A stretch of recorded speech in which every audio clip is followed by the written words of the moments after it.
Okay, good morning students.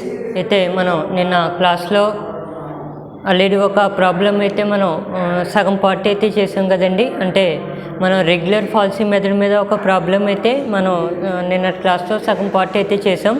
అయితే ఈరోజు ఈ క్లాస్లో ఆ ప్రాబ్లమ్ని కంటిన్యూ చేద్దామండి, అంటే కంప్లీట్ చేద్దాం.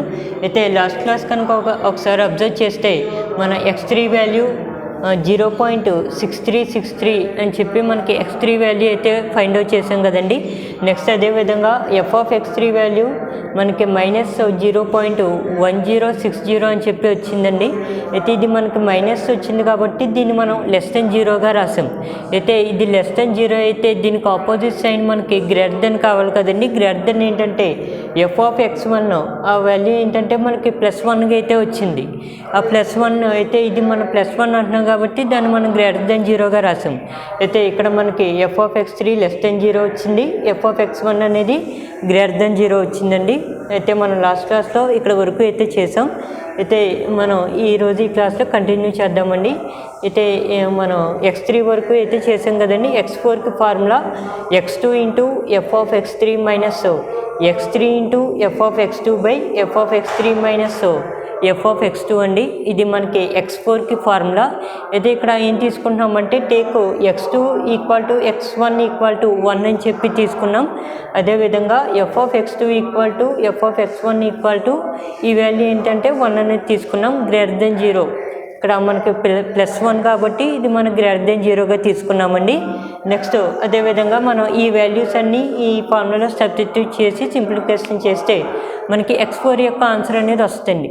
ఒకసారి చూద్దామండి. అయితే x4 ఈక్వల్ టు ఇక్కడ x2 కదండి. x2 అంటే మనకి x2 అన్నా x1 అన్నా వాల్యూకి 1కి ఈక్వల్ కాబట్టి దీని ప్లేస్లో 1 అనేది రాస్తారు.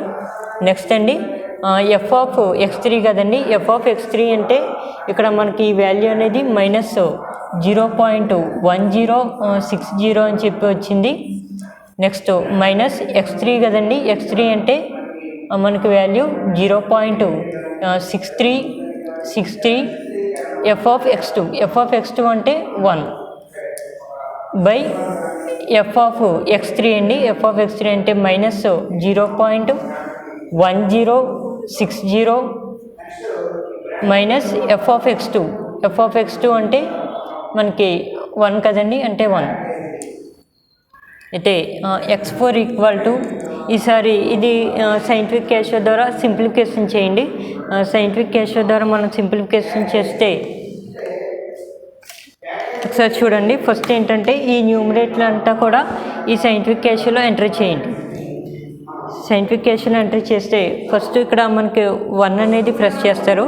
నెక్స్ట్ ఓపెన్ బ్రాకెట్ యూస్ చేసి -0.1060 బ్రాకెట్ క్లోజ్ చేసి మైనస్ మళ్ళా 0.6363 ఇంటూ 1 అంటే పైన న్యూమరేటర్లో ఉన్న వాల్యూ అంతా దీంట్లో ఎంటర్ చేసామండి. ఈక్వల్ టు సింబల్ ప్రెస్ చేస్తే మనకు వాల్యూ -0.7423 అని వచ్చింది.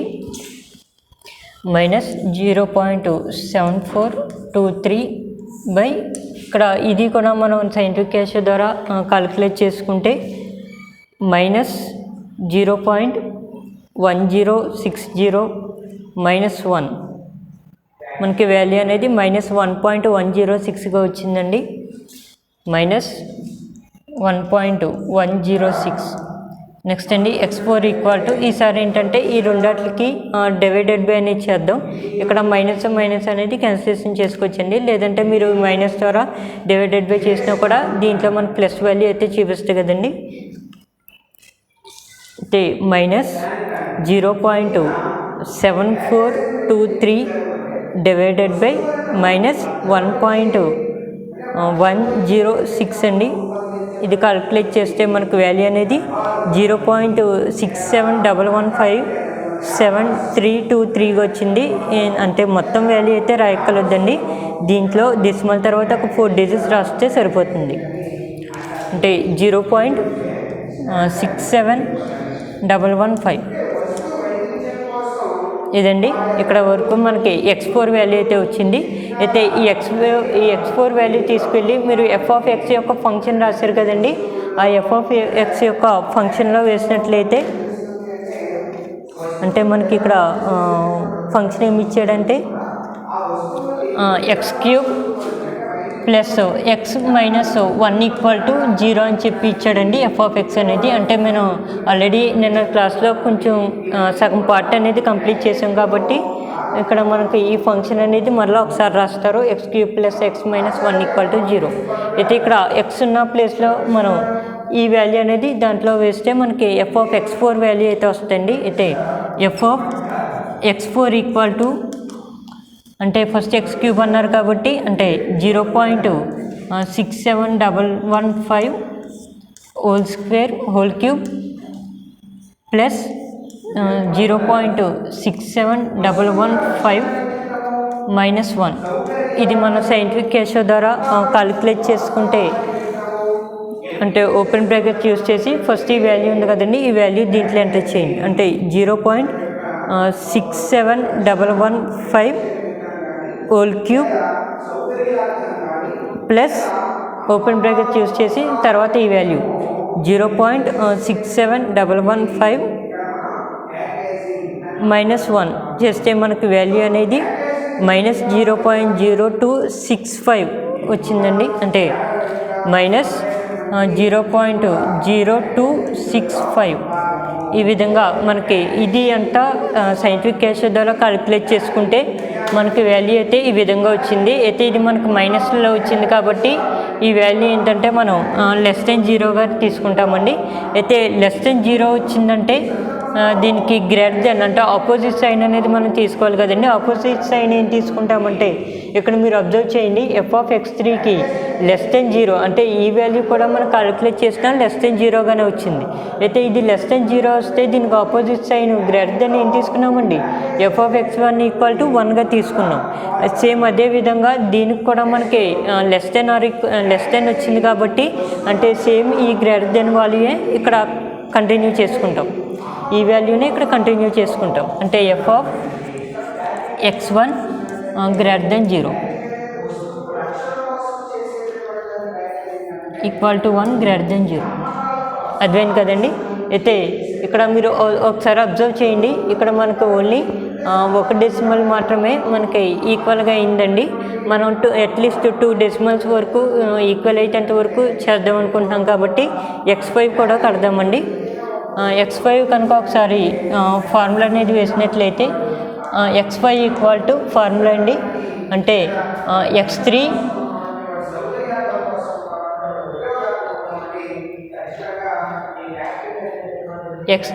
F of x4 minus x4 F of x3 by F of x4 minus F of x3 అండి. ఇదండి మనకి x5కి ఫార్ములా. అంటే ఇక్కడ మీరు ఒకటి అబ్జర్వ్ చేయండి, ఇక్కడ మనం ఒక వాల్యూకి మీరు ఫార్ములా అనేది కరెక్ట్గా వేసినట్లయితే దాన్ని బట్టి మనం మిగతా వాటికి అంటే x3 x4 x5 వాటికి మనం దీన్ని కంపేర్ చేసుకుని ఫార్ములా అయితే ఈజీగా రాయించండి. ఇక్కడ చూడండి, ఇక్కడ x2 ఉంది కదండి, అంటే మనం x5 ఫార్ములా వచ్చేటప్పటికి ఏంటంటే x3 అనేది రాసాం, అంటే ఒక వాల్యూ అనేది ఎక్కువ రాసామండి. నెక్స్ట్ ఇక్కడ x3 ఉంటే ఇక్కడ x4 రాసాం, ఇక్కడ x3 ఉంటే మరలా ఇక్కడ x4 రాసామండి, మరలా ఇక్కడ x2 ఉంటే ఇక్కడ x3 రాసాం, next x3 x4 x2 x3 ఈ విధంగా మనం ఫార్ములా అయితే x4ని కంపేర్ చేసుకుని రాస్తే మనకు ఫార్ములా అనేది ఈ విధంగా వచ్చిందండి.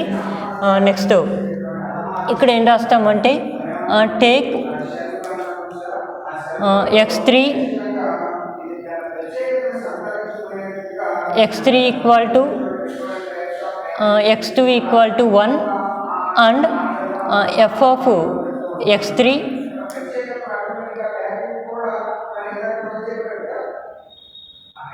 F of x3 equal to F of x2 equal to 1 greater then 0 ఈ విధంగా మనం తీసుకుంటామండి. అంటే దీన్ని బట్టి మనం take x3 equal to x2 equal to 1 అని చెప్పి తీసుకున్నాం. అదేవిధంగా F of x3 F of x2 equal to 1 అని గ్రేటర్ దెన్ 0గా తీసుకున్నామండి. అయితే ఇక్కడ మనం ఈ వాల్యూస్ అన్నీ ఈ ఫార్ములాలో సబ్స్టిట్యూట్ చేసుకుంటే x3 వాల్యూ కదండి, x3 అంటే మనకి వాల్యూ అనేది 1కి ఈక్వల్ అని చెప్పి తీసుకున్నాం కాబట్టి ఇక్కడ దీని ప్లేస్లో 1 అనేది రాస్తాం. f(x4) కదండి. f(x4) అంటే మీరు ఆల్రెడీ ఫైండ్ అవుట్ చేశారు కదండి. ఈ వాల్యూ అనేది ఇక్కడ రాస్తారు. అంటే -0.0265 అండి మైనస్ x4 కదండి. ఇక్కడ x4 అంటే మనం వాల్యూ అనేది ఫైండ్ అవుట్ చేసాం. ఆ వాల్యూ ఇక్కడ రాస్తారు. అంటే 0.67115 f(x3) అండి. f(x3) అంటే 1 బై f(x4) అండి. f(x4) అంటే -0.0265 మైనస్ f(x3) అంటే -1. అర్థమైంది కదండి. అంటే ఆ వాల్యూస్ అన్నీ మనం ఈ ఫార్ములాలో సబ్స్టిట్యూట్ చేస్తే మనకి వాల్యూ అనేది ఈ విధంగా వచ్చింది. అయితే దీని వల్ల మనం సైంటిఫిక్ క్యాషియో ద్వారా క్యాలిక్యులేట్ చేసుకుంటామండి. వాల్యూ అనేది ఎంత వస్తుందో ఒకసారి చూద్దాం. అయితే ఫస్ట్ ఏంటంటే ఈ న్యూమరేటర్లో ఉన్న వాల్యూ అంతా దీంట్లో ఎంటర్ చేయండి. అంటే 1 అనేది ప్రెస్ చేసి ఓపెన్ బ్రాకెట్ యూస్ చేసి -0.0265 బ్రాకెట్ క్లోజ్ చేసి -0.67115 ఇంటూ 1 ఈక్వల్ టు ప్రెస్ చేస్తే మనకు వాల్యూ అనేది -0.69765గా వచ్చిందండి. -0.69765 బై ఈ వాల్యూ కూడా దీంట్లో ఎంటర్ చేసి మన వాల్యూ ఎంత వస్తుందో ఒకసారి చూద్దాం. అంటే -0.0265 -1 అంటే -1.0265గా వచ్చిందండి. -1.0265. ఈసారి ఏంటంటే ఈ రెండాట్లకి మళ్ళీ డివైడెడ్ బై అనేది చేస్తారు. ఆల్రెడీ మనకి ఇక్కడ మైనస్ ఉంది కాబట్టి ఈ రెండాట్లని క్యాన్సిలేషన్ చేసి వాల్యూ అనేది క్యాలిక్యులేట్ చేస్తారండి. -0.69765 డివైడెడ్ బై -1.0265 ఇదండి. ఇలాగ మనం డివైడెడ్ బై చేస్తే మనకు వాల్యూ అనేది 0.6796గా వచ్చిందండి. 0.6796 అంటే మనం ఇక్కడ మొత్తం వాల్యూ అయితే మనం రాయక్కర్లేదండి. డెసిమల్ తర్వాత ఒక 4 డిజిట్స్ వరకు రాస్తే సరిపోతుంది. ఇదండి మనకి x5 వాల్యూ అయితే ఈ విధంగా వచ్చింది.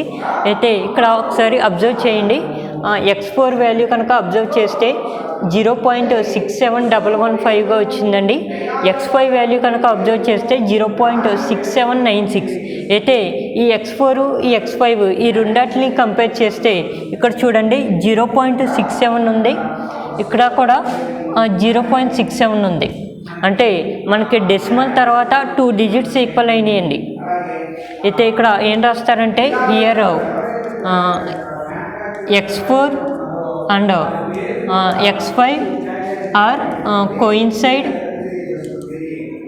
అప్ టు ఇక్కడ మనకి 2 డెసిమల్ దగ్గర కోయిన్సైడ్ అయింది కాబట్టి అప్ టు 2 డెసిమల్ ప్లేసెస్ అని చెప్పి రాస్తారు. Up to 2 decimal places. therefore 1 root of f of x equal to 0 is ఇక్కడ వాల్యూ ఎంత రాస్తామంటే 0.67 అప్రాక్సిమేట్లీ అని చెప్పి రాస్తామండి. అప్రాక్సిమేట్లీ అర్థమైంది కదండి. అంటే ఇక్కడ మనం ఈ ప్రాబ్లం ఏంటంటే ఒక 2 డెసిమల్స్ ఈక్వల్ అయ్యేంత వరకు చేసాం కదండి. అలా కాకుండా మీకు ఎగ్జామినేషన్లో కనుక ఈ ప్రాబ్లం ఇస్తే మీకు ఇచ్చిన మార్క్స్ని బట్టి మీరు ఎన్ని డెసిమల్స్ వరకు చేయాలనేది మీరు డిసైడ్ చేసుకుని చేయండి. ప్రస్తుతానికి మనం అయితే 2 డెసిమల్స్ వరకు అయితే చేసాం. అర్థమైంది కదండి. అంటే x4 x5 దగ్గర మనకి 2 డెసిమల్ ప్లేసెస్ వద్ద కోయిన్సైడ్ అయిందని చెప్పి రాసాం. Next 1 root of f of x equal to 0 is 0.67 approximately. అర్థమైంది కదండి. ఇదండి మనకి ఇక్కడతో ఈ ప్రాబ్లం అయితే కంప్లీట్ అయింది. ఈ విధంగా మనకి రెగ్యులర్ ఫాల్సీ మెథడ్ మీద ఏదైనా ఒక ప్రాబ్లం అనేది ఇస్తే ఈ మోడల్లో చేస్తారండి. ఓకేనండి, మనకి ఈ ప్రాబ్లంతో ఈ మెథడ్ అయితే కంప్లీట్ అయింది. నెక్స్ట్ ఫిఫ్త్ మెథడ్ అండి. ఫిఫ్త్ మెథడ్ వచ్చేటప్పటికి మనకి జనరలైజ్డ్ న్యూటన్ రాప్సన్ మెథడ్ అండి. ఈ మెథడ్ కూడా మీకు మోస్ట్ ఇంపార్టెంట్ అండి, అది కూడా ఒకసారి చూద్దాం.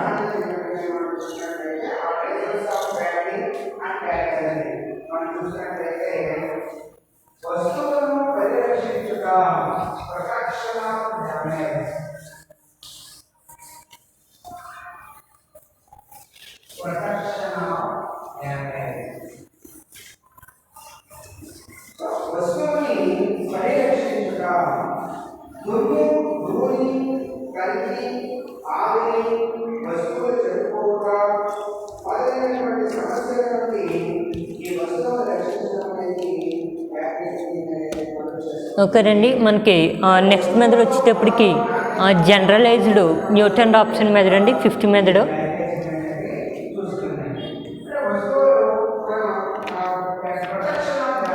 జనరలైజ్డ్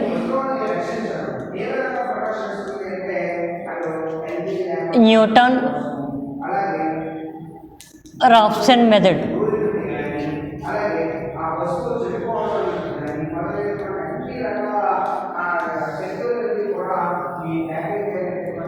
ఇదండి మనకి ఫిఫ్త్ మెథడ్ వచ్చి generalised Newton Raphson method. First మనం ఆ డెఫినేషన్ అనేది ఇచ్చాడండి, డెఫినేషన్ అనేది ఒకసారి చూద్దాం, దాన్ని బట్టి మనం ప్రాబ్లమ్స్ అనేవి చేద్దామండి. ఫస్ట్ డెఫినేషన్ రాసుకోండి. By the iteration method, iteration formula అండి, by iteration formula of generalized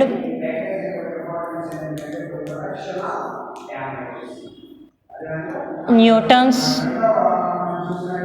method to find a real root of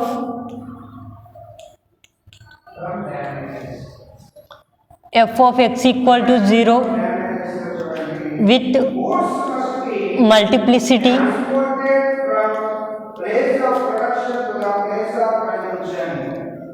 capital P is xn plus 1 equal to xn minus p into f of xn by f dash of xn అండి.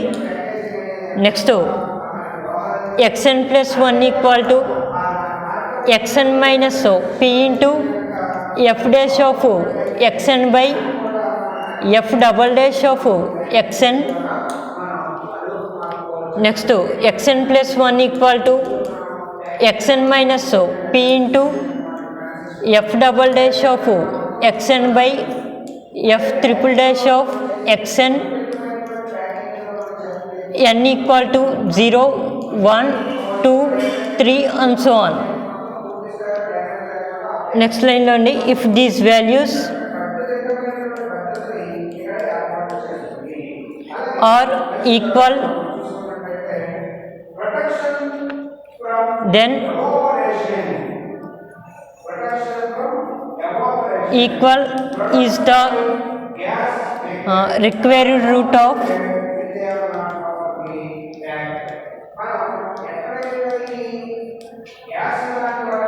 f of x equal to 0. ఇదండి మనకి generalized Newton Raphson method అని చెప్పి మనకి ఒక fifth మెథడ్కి అయితే ఇచ్చారండి. Already మనం 4 మెథడ్స్ అయితే కంప్లీట్ చేసాం కదండి. రెగ్యులర్ ఫాల్సీ మెథడ్ లేదా ఫాల్స్ పొజిషన్ మెథడ్ వరకు అయితే మనం కంప్లీట్ చేసాం. Next fifth method generalised Newton Raphson method అండి. అయితే న్యూటన్ రాప్సన్ మెథడ్ అయితే మనం ఆల్రెడీ కంప్లీట్ చేసాం కదండి. అయితే ఇది జనరలైజ్డ్ న్యూటన్ రాప్సన్ మెథడ్ అండి. అంటే న్యూటన్ రాప్సన్ మెథడ్ వేరు, జనరలైజ్డ్ న్యూటన్ రాప్సన్ మెథడ్ వేరండి. న్యూటన్ రాప్సన్ మెథడ్ ఏంటంటే మీరు ఆల్రెడీ డెఫినేషన్స్ చూసారు, అదేవిధంగా కొన్ని ప్రాబ్లమ్స్ కూడా చేశారు కదండి. అయితే ఇది జనరలైజ్డ్ మెథడ్ అండి. అయితే ఇక్కడ ఫస్ట్ డెఫినేషన్ అనేది చూద్దాం. By the iteration formula of generalised Newton's method to find a real root of f of x equal to 0 with multiplicity p is అంటే ఇక్కడ మనం ఇటరేషన్ ఫార్ములా నుంచి ఏంటంటే జనరలైజ్డ్ న్యూటన్స్ మెథడ్ అనేది చెప్పాడండి. ఇటరేషన్ ఫార్ములా నుంచి అయితే ఈ మెథడ్ కూడా ఏంటంటే మన f(x)0 ఒక ఫంక్షన్ ఇచ్చాడు అనుకోండి, ఆ ఫంక్షన్కి ఏంటంటే ఈ మెథడ్ కూడా రియల్ రూట్ ఫైండ్ అవుట్ చేయడానికి అండి. అయితే ఇక్కడ ఏంటంటే మల్టిప్లిసిటీ అనేది ఒకటి వర్డ్ అనేది యూజ్ చేస్తామండి. మల్టిప్లిసిటీ ఎలా తీసుకుంటామంటే క్యాపిటల్ Pగా తీసుకుంటాం. అది మీకు ప్రాబ్లం చెప్పేటప్పుడు మీకు తెలుస్తుందండి మల్టిప్లిసిటీ అనేది ఏ విధంగా తీసుకుంటాం అనేది. అయితే ఇక్కడ మల్టిప్లిసిటీ ఏంటంటే క్యాపిటల్ Pగా తీసుకోమని చెప్పారు. అయితే జనరలైజ్డ్ న్యూటన్ రాప్సన్ మెథడ్కి మనకి ఫార్ములా అయితే ఇచ్చారండి. xn+1 = xn - p into f(xn/f'(xn) అండి. ఇక్కడ మీకు ఒక పాయింట్ అనేది చెప్తున్నానండి. ఏంటంటే ఇక్కడ ఓన్లీ మీరు స్మాల్ ఎఫ్ మాత్రమే యూజ్ చేయాలండి, క్యాపిటల్ ఎఫ్ అయితే యూజ్ చేయకూడదండి. అంటే ఈ రెండు కూడా స్మాల్ ఎఫ్ అండి. అంటే కొంతమంది ఏంటంటే క్యాపిటల్ ఎఫ్ అనేది యూజ్ చేస్తారు, క్యాపిటల్ ఎఫ్ అయితే యూజ్ చేయకూడదండి, ఓన్లీ స్మాల్ ఎఫ్ మాత్రమే యూజ్ చేయాలి. అయితే xn+1 = xn - p into f(xn/f'(xn) అండి. ఇది ఏంటంటే మనకి ఫస్ట్ ఇటరేషన్ మెథడ్కి ఫార్ములా అండి. Next xn+1 = xn - p into f'(xn/f"(xn) అండి. Next xn+1 = xn - p into f'(xn/f"(xn) అండి. ఈ విధంగా మనకి ఒక 3 ఫార్ములాస్ అయితే ఇవ్వడం జరిగిందండి.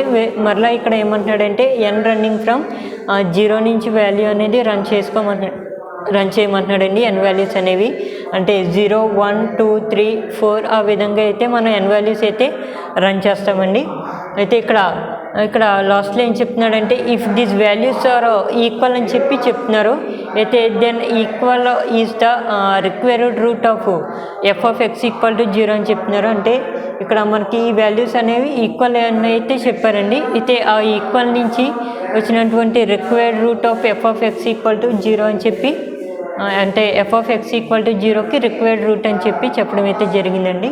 ఇదండి మనకి జనరలైజ్డ్ న్యూటన్ రాప్సన్ మెథడ్ వచ్చి. అయితే మనకి ఈ డెఫినేషన్ కూడా మోస్ట్ ఇంపార్టెంట్ అండి. మీకు ఎగ్జామినేషన్లో 5 మార్క్స్కి అయితే అడగడానికి అయితే అవకాశం ఉందండి. అంటే explain generalised Newton Raphson method ఆ విధంగా అయితే అడగడానికి అయితే అవకాశం ఉందండి. ఇది 5 మార్క్స్కి ఇంపార్టెంట్ డెఫినేషన్ అండి. అర్థమైంది కదండి. ఇక్కడ మనం ఫస్ట్ ఏంటంటే xn+1 = xn - p into f(xn/f'(xn). అయితే ఇక్కడ మీరు ఒకటి అబ్జర్వ్ చేయండి, ఇక్కడ మనకి f', f', ఈ విధంగా వస్తున్నాయండి. ఇక్కడ f' అనేది వచ్చిందంటే మనకి ఇచ్చిన f(x)కి డిఫరెన్షియేషన్ అనేది చేస్తామండి, అంతే కదండి. ఇక్కడ f' అనేది రాసామంటే దీని మీనింగ్ ఏంటంటే డిఫరెన్షియేషన్ చేయమని, అంతే కదండి. అయితే మనకి f(x) యొక్క ఫంక్షన్ ఆల్రెడీ వాడు క్వశ్చన్లో ఇచ్చేస్తాడు కాబట్టి దానికి మనం డిఫరెన్షియేషన్ అనేది చేస్తే మనకి f', f', f', ఈ విధంగా వాల్యూస్ అయితే వస్తాయండి. అయితే ఇక్కడ మీరు ఒకటి అబ్జర్వ్ చేయండి, ఫస్ట్ ఏంటంటే మనం ఇనిషియల్ వాల్యూ అనేది ఒకటి తీసుకుంటాం దీంట్లో. అంటే జనరలైజ్డ్ న్యూటన్ రాప్సన్ మెథడ్ వచ్చేటప్పటికి ఏంటంటే మనం ఇనిషియల్ వాల్యూ అనేవి తీసుకుంటాం.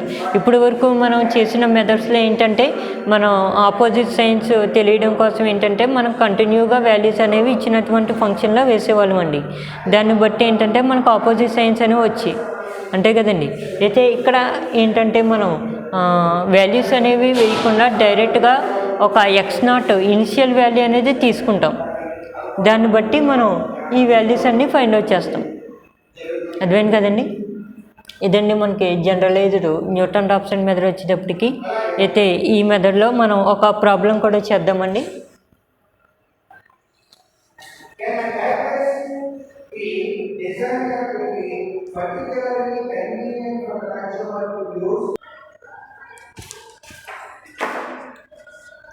ఓకేనండి, మనం లాస్ట్ క్లాస్లో ఇందాక జనరలైజ్డ్ న్యూటన్ రాప్సన్ మెథడ్కి ఫార్ములా అయితే రాసాం కదండి. అయితే xn+1 = xn - p into f(xn/f'(xn)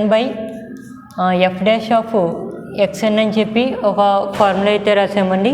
second formula ఏం రాసామంటే xn plus 1 equal to xn minus, ఇక్కడ చూడండి ఇక్కడ ఏంటంటే p మైనస్ 1 వస్తుంది, p minus 1 into f dash of xn by f double dash of xn. Next third formula అండి, xn plus 1 equal to xn minus p minus 2 into f double dash of xn by f triple dash of xn. ఇదండి మనకి formula వచ్చేటప్పటికి. ఇందాక ఏంటంటే మనం only p మాత్రమే చెప్పామండి, ఇక్కడ మనకి p minus 1, p minus 2, p minus 3 అలా మనకి వాల్యూస్ అనేవి ఇక్కడ మనకి 1, 2, 3, 4 అలా ఇంక్రీజ్ అవుతూ ఉంటాయండి p వాల్యూ అనేది. అయితే ఇక్కడ f of xn by f dash of xn first ఫార్ములాకి అండి. సెకండ్ ఫార్ములాకి ఏంటంటే f dash of xn by f double dash of xn, f double dash of xn by f triple dash of xn. అలాగ మనకి ఇక్కడ value అనేది మనకి అలా ఇంక్రీజ్ అవుతూ ఉంటుంది. ఇదండి మనకి ఇందాక ఫార్ములా ఏంటంటే ఓన్లీ ఇక్కడ అన్ని p మాత్రమే చెప్పామండి, p కదండి. ఫస్ట్ ఏంటంటే p అనేది వస్తుంది, తర్వాత p minus 1, p minus 2, p minus 3, p minus 4 ఆ విధంగా అయితే మనకి ఇంక్రీజ్ అవుతూ ఉంటుందండి. ఇదండి మనకి ఫార్ములా వచ్చేటప్పటికి. అయితే ఇక్కడ మనం జనరలైజ్డ్ న్యూటన్ రాప్సన్ మెథడ్ మీద మనకి ఒక ప్రాబ్లం అయితే ఇచ్చారో ఒకసారి చూడండి. ఇక్కడ ప్రాబ్లం ఒకసారి చూసినట్లయితే find a double root of the equation అని చెప్పి f of x equal to x cube minus x square minus x plus 1 equal to 0 అని చెప్పి రాసాం. అయితే by generalised Newton Raphson method అయితే ఇచ్చారండి. అయితే ఇక్కడ మనకి ఫైండ్ ఏ డబల్ రూట్, అంటే డబల్ రూట్ అనేది మనకి ఇచ్చిన ఈక్వేషన్కి డబుల్ రూట్ అనేది ఫైండ్ అవుట్ చేయమన్నారు. అది కూడా ఏంటంటే జనరలైజ్డ్ న్యూటన్ రాప్సన్ మెథడ్ ఉపయోగించి ప్రాబ్లం అయితే మనకి సాల్వ్ చేయమని చెప్పి ఇచ్చారండి. ఒకసారి సొల్యూషన్ చూసినట్లయితే given f of x equal to అని చెప్పి వాడు ఇచ్చినటువంటి ఫంక్షన్ అయితే తీసుకుంటామండి. Given f of x equal to x cube minus x square minus x plus 1. ఇదండి వాడు ఇచ్చినటువంటి ఈక్వేషన్ f ఆఫ్ x అని చెప్పి గివెన్ అని చెప్పి తీసుకున్నాం. నెక్స్ట్ ఇక్కడ ఏంటంటే మనకి ఫార్ములాలో f dash f double dash వరకు వస్తున్నాయి కదండి. అయితే దానికోసం ఏంటంటే ఈ ఇచ్చినటువంటి ఈక్వేషన్కి డిఫరెన్షియేషన్ అనేది ఫైండ్ అవుట్ చేస్తామండి. డిఫరెన్షియేషన్ అంటే ఫస్ట్ టైం మనం డిఫరెన్షియేషన్ చేస్తే ఏ విధంగా మనకి వాల్యూ అనేది చేంజ్ అయిందంటే f dash of x equal to ఇక్కడ x క్యూబ్ కండి, అంటే 3x స్క్వేరు, x స్క్వేర్కి 2x, ఇక్కడ xకి 1. ఇది ఎలాగ మన కాన్స్టెంట్కి డిఫరెన్షియేషన్ అప్లై చేస్తే 0 కదండి. అంటే ఫస్ట్ టైం అనేది డిఫరెన్షియేషన్ చేస్తే మనకు వాల్యూ అనేది ఏమొచ్చిందంటే 3x square minus 2x minus 1 అయితే వచ్చింది. నెక్స్ట్ మరలా ఈ వచ్చిన వాల్యూని ఏంటంటే మరలా ఇంకొకసారి డిఫరెన్షియేషన్ అనేది చేస్తాం. అంటే సెకండ్ టైం డిఫరెన్షియేషన్ చేస్తే f double dash of x equal to 3 into 2 అంటే 6x మైనస్ 2 ఇంటూ 1 అంటే 2, అంటే 6x మైనస్ 2. ఈ విధంగా మనకి రెండోసారి డిఫరెన్షియేషన్ అనేది అప్లై చేస్తే 6x మైనస్ 2 అనేది వచ్చింది. అయితే ఇక్కడ చూడండి హియర్ మల్టిప్లిసిటీ, అంటే మల్టిప్లిసిటీ ఆల్రెడీ మనం క్యాపిటల్ Pతో డినోట్ చేస్తామని చెప్పి మనకి ఆల్రెడీ ఇంట్రడక్షన్లో అయితే చెప్పడం జరిగింది కదండి. అయితే ఇక్కడ here multiplicity p equal to 2 అని చెప్పి తీసుకున్నామండి. అంటే మల్టిప్లిసిటీ p ఈక్వల్ టు 2 అని చెప్పి మనకి డబల్ రూట్ అని చెప్పి రాస్తారు. అర్థమైంది కదండి. Next by generalised Newton Raphson method, అంటే ఈ ప్రాబ్లమ్ని ఏంటంటే మనకి జనరలైజ్డ్ న్యూటన్ రాప్సన్ మెథడ్ ఉపయోగించి చేయమన్నాడు కాబట్టి by generalised Newton Raphson method అని చెప్పి టేక్ x0, అంటే ఇక్కడ x0 అనేది మనం ఇనిషియల్ వాల్యూ అనేది మనం తీసుకుంటామని చెప్పి మనం ఆల్రెడీ ఇంట్రడక్షన్లో చెప్పుకున్నాం కదండి.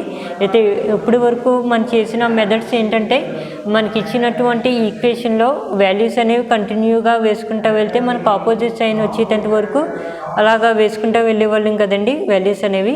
అయితే ఇక్కడ ఏంటంటే మనం ఒక వాల్యూ అనేది తీసుకుంటాం. అంటే అది ఎలా తీసుకున్నామంటే టేక్ x0 ఈక్వల్ టు 0.9గా తీసుకున్నాం ఒక x0 వాల్యూ అనేది. అయితే ఇక్కడ ఫస్ట్ ఫార్ములా అనేది రాస్తారు. అంటే ఆల్రెడీ మనం ఇంట్రడక్షన్లో 3 ఫార్ములాస్ అయితే చెప్పుకున్నాం కదండి. అయితే ఈ 3 ఫార్ములాస్లోని మనం ఒక 2 ఫార్ములాస్ మాత్రమే యూజ్ చేసుకుంటాం. ఎందుకంటే చూడండి ఇక్కడ మనకి ఓన్లీ అంటే 2 టైమ్స్ మాత్రమే డిఫరెన్షియేషన్ అనేది చేసాం కదండి. అంటే దానివల్ల ఏంటంటే మనం ఒక 2 ఫార్ములాస్ మాత్రమే రాస్తాం. అర్థమైంది కదండి. అయితే first formula xn + 1 = xn - p into f of xn by f dash of xn. ఇది ఫస్ట్ ఫార్ములా అండి. ఇంకో ఫార్ములా ఏమి ఇచ్చాడంటే xn + 1 = xn - p - 1 into f dash of xn by f double dash of xn. ఇది first formula, ఇది second formula. అయితే ఇక్కడ చూడండి, ఇక్కడ మన n వాల్యూస్ అనేవి 0 నుంచి రన్ చేసుకోమన్నాడు కదండి. అంటే ఫస్ట్ n ఉన్న ప్లేస్లో 0 రాశారనుకోండి, n ఉన్న ప్లేస్లో 0 అంటే ఇక్కడ n రన్నింగ్ ఫ్రమ్ 0, 1, 2, 3 ఆ విధంగా రన్ చేసుకోమని చెప్పి మనకి ఇంట్రడక్షన్ అయితే చెప్పారు కదండి. ఫస్ట్ ఏంటంటే n ఉన్న ప్లేస్లో 0 అనేది రాస్తాం. n ఉన్న ప్లేస్లో 0 రాసినట్లయితే దీని నుంచి మనకి x1 అనేది వచ్చింది. అయితే ఇక్కడ కూడా n ఉంది కాబట్టి x0 - p into f of x0 by f dash of x0. అర్థమైంది కదండి. n ఉన్న ప్లేస్లో 0 రాస్తే మనకి x1 వాల్యూ అనేది ఈ విధంగా వచ్చింది. అదేవిధంగా ఇక్కడ కూడా చూడండి, ఇక్కడ కూడా n ఉన్న చోట మనం 0 రాసినట్లయితే x1 = x0 - p - 1 into f dash of x0 by f double dash of x0. ఈ విధంగా వచ్చిందండి. నెక్స్ట్ x1 ఇక్కడ x0 అంటే ఆల్రెడీ మనం వాల్యూ తీసుకున్నాం కదండి, 0.9 అని చెప్పి తీసుకున్నాం. అయితే ఇక్కడ x0 ప్లేస్లో మనం 0.9 వేసుకుని సింప్లిఫికేషన్ చేస్తే మనకి x1 వాల్యూ అనేది వస్తుందండి. ఇక్కడ చూడండి, x0 ప్లేస్లో 0.9 అనేది రాసాం. -2 into f dash of x0 అంటే ఇక్కడ అంటే f ఆఫ్ 0.9 అని వస్తుంది కదండి. ఇది ఈ 0.9 ఏంటంటే ఒక x కింద తీసుకున్నారనుకోండి, x కింద తీసుకుంటే ఇది f ఆఫ్ x రూపంలో ఉంది. f ఆఫ్ x అంటే మనకి ఇచ్చిన ఫంక్షన్ ఏమి ఇచ్చాడండి, x³ - x² - x + 1గా ఇచ్చారు కదండి.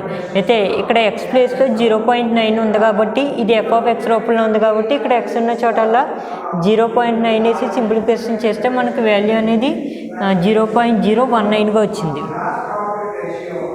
అర్థమైంది కదండి. అదేవిధంగా ఇక్కడ p వాల్యూ అంటే తెలుసు కదండి, p వాల్యూ అంటే 2 అనేది రాస్తారు. నెక్స్ట్ అండి f double dash of x0.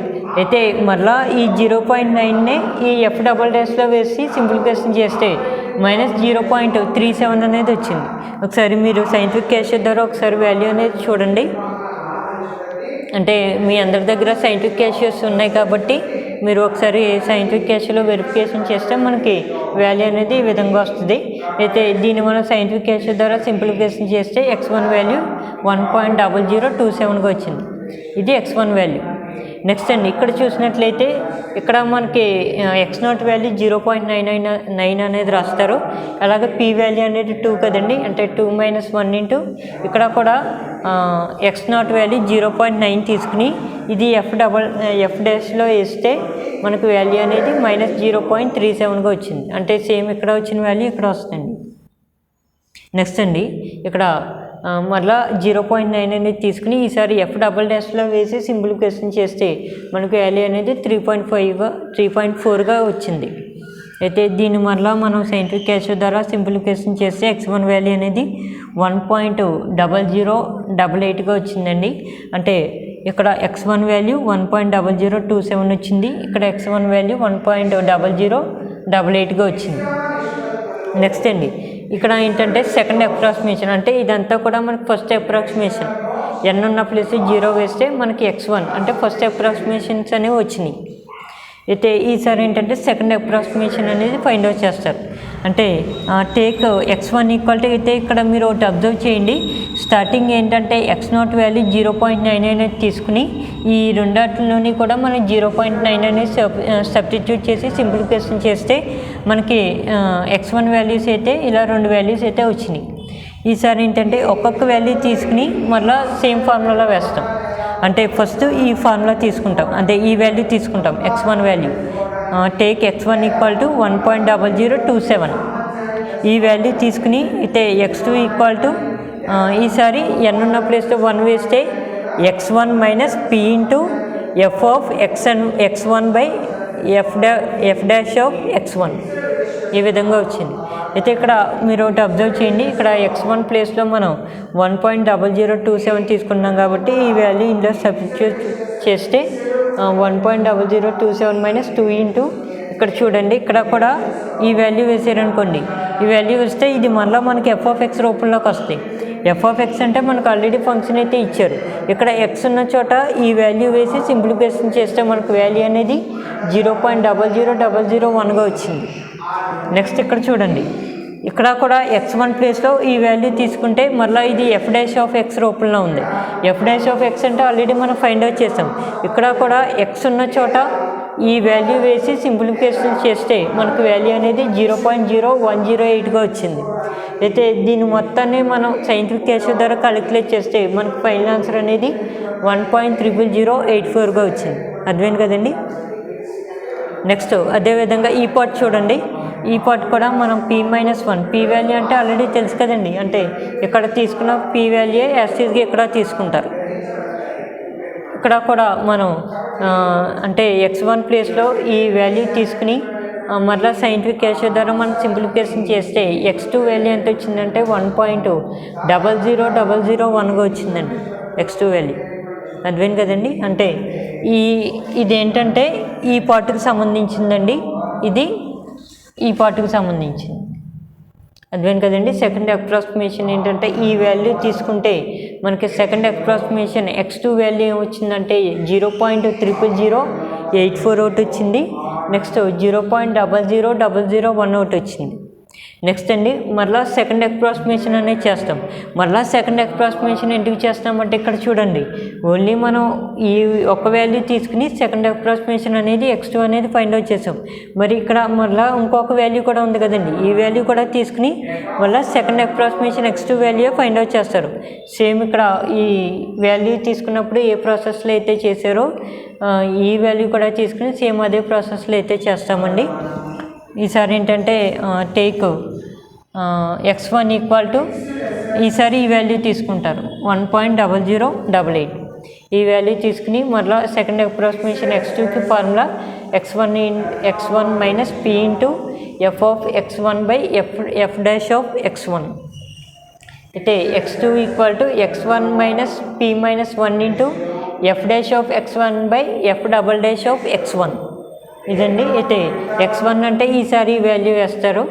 Next ఇక్కడ కూడా x1 ప్లేస్లో ఈ వాల్యూ వేసి మనం సింప్లిఫికేషన్ చేస్తే 0.00015గా వచ్చిందండి. అయితే మళ్ళీ ఇక్కడ కూడా x1 ప్లేస్లో ఈ వాల్యూ వేసి సింప్లిఫికేషన్ చేస్తే 0.0354గా వచ్చింది.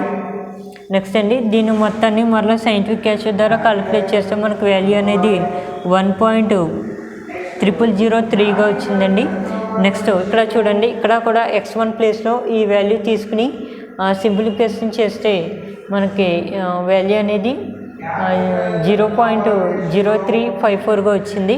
ఇటు ఇక్కడ చూడండి, ఇక్కడ p ప్లేస్లో ఈ సేమ్ 2 వాల్యూ అనేది ఇక్కడ తీసుకుంటాం. 2 - 1 అంటే ఎంతండి, అంటే ఫస్ట్ ఈ మైనస్ అనేది పక్కన పెట్టేసుకుంటే 2 - 1 అంటే మనకి 1 అనేది వస్తుంది. అయితే ఆల్రెడీ మనకి ఫ్రంట్ ఒక మైనస్ ఉంది కాబట్టి -1 ఇంటూ ఇది చేస్తే మళ్ళీ మనకి సేమ్ వాల్యూ వస్తుంది కదండి. దానికోసం ఏంటంటే మనం డైరెక్ట్గా రాసుకున్నాం. నెక్స్ట్ అండి మళ్ళీ ఇక్కడ x1 ప్లేస్లో ఈ వాల్యూ వేసి సింప్లిఫికేషన్ చేస్తే మనకు వాల్యూ అనేది 4.0528గా వచ్చింది. అర్థమైంది కదండి. అయితే దీని వల్ల మనం సైంటిఫిక్ క్యాల్కులేషన్ ద్వారా క్యాలిక్యులేట్ చేస్తే మనకు వాల్యూ ఎంత వచ్చిందంటే 1.00006గా వచ్చిందండి వాల్యూ అనేది.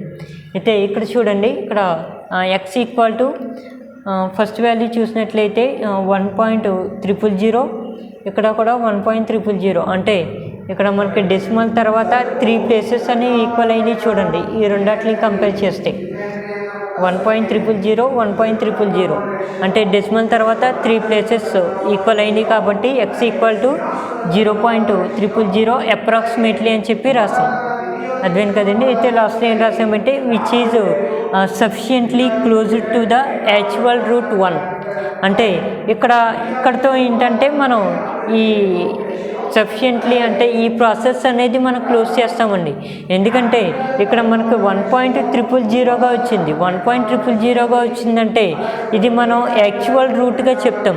అంటే యాక్చువల్ రూట్ ఎంత వచ్చిందంటే మనకు 1గా వచ్చింది కాబట్టి which is sufficiently close to the actual root of 1.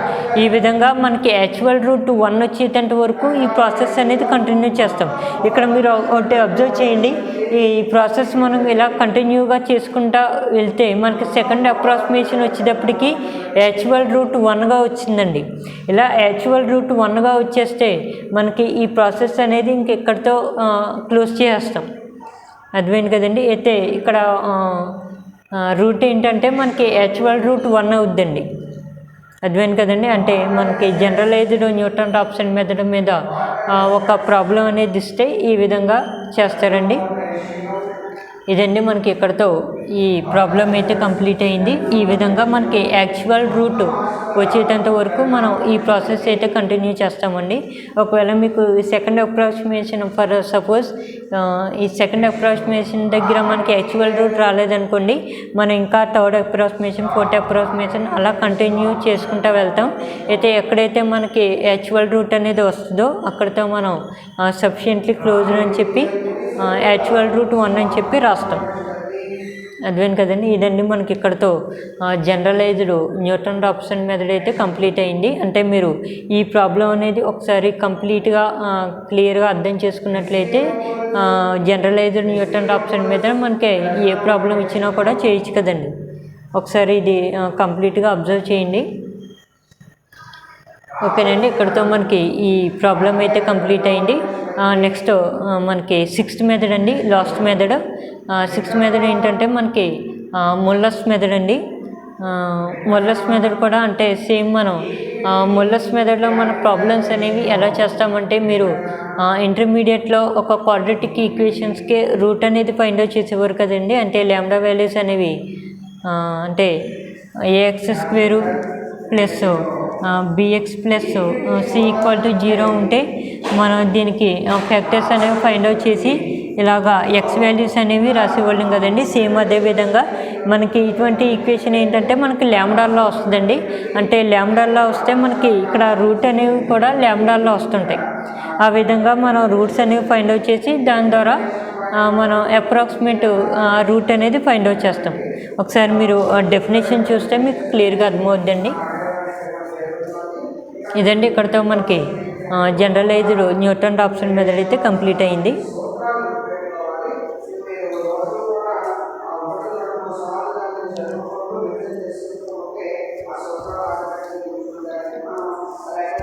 ఓకేనండి. అయితే మనకి ఈ డెఫినేషన్ చెప్పుకున్నాం కదండి. అంటే డెఫినేషన్ అయితే మనకి మోస్ట్ ఇంపార్టెంట్ అండి. ప్రాబ్లమ్స్ కూడా ఇంపార్టెంటే. కాబట్టి ఏంటంటే మీరు ప్రాసెస్ అనేది గుర్తించుకోండి. అంటే మనకి పలానా ప్రాబ్లం ఇవ్వాలని చెప్పి రూల్ లేదు కదండి. మీరు ఒక ప్రాసెస్ అనేది గుర్తించుకుంటే ఈ మోడల్లో మనకి ఏ ప్రాబ్లం ఇచ్చినా ఈజీగా చేయొచ్చు కదండి. ఓకేనండి. మనం నెక్స్ట్ 6th మెథడ్ వచ్చేటప్పటికి ముల్లర్స్ మెథడ్ కదండి. ముల్లర్స్ మెథడ్ మనం నెక్స్ట్ క్లాస్లో చూద్దాం.